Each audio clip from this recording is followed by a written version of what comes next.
দর্শক, এইমাত্র ভূমিকম্প হয়েছে। যখন খবরটা পড়ছিলাম শুক্রবার 21শে নভেম্বর 2025 আজ সকালে একটি শক্তিশালী ভূমিকম্পে কেঁপে উঠেছে রাজধানী ঢাকাসহ বাংলাদেশের বিস্তীর্ণ অঞ্চল। স্থানীয় সময় আনুমানিক 10:38 যখন এই ভিডিওটা করছি, সাথে সাথে আমি ভিডিওটা শুরু করেছি। দেখুন, মানুষজন রাস্তাঘাটে নেমে আসছে অলরেডি, এবং এই ভূমিকম্পের তীব্রতায় রাজধানী ঢাকা এবং দেশের অন্যান্য স্থানে আতঙ্ক ছড়িয়ে পড়ে। বহু মানুষ ঘর ও কর্মস্থল ছেড়ে নিচে নেমে আসে এবং প্রাথমিকভাবে কয়েকটি সংবাদ মাধ্যম ভয়াবহ ভূমিকম্প বলে উল্লেখ করেছে। তবে এখন পর্যন্ত কোনো প্রকার ক্ষয়ক্ষতির তথ্য আসেনি।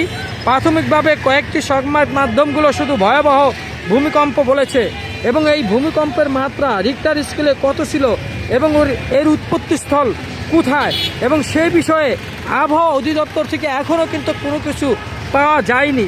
তবে প্রতিক্রিয়া কিন্তু চলছে। তবে অনেক সংবাদ উৎস জানিয়েছে যে ভূমিকম্পটি ঢাকাসহ দেশের বিভিন্ন স্থানে জোরালোভাবে অনুভূত হয়েছে, এবং ভূমিকম্পর পরই বিভিন্ন জায়গায় থেকে ক্ষয়ক্ষতির খবর জানার চেষ্টা করছে। আপনাদের এলাকায় কোনো ক্ষয়ক্ষতি হচ্ছে কিনা সেটা জানান। সময় শুক্রবার 21শে নভেম্বর 10:38 এই ভূমিকম্পটি হয়। ব্যাপক ভূমিকম্প অনুভূত হয়েছে কিন্তু এই দেশে।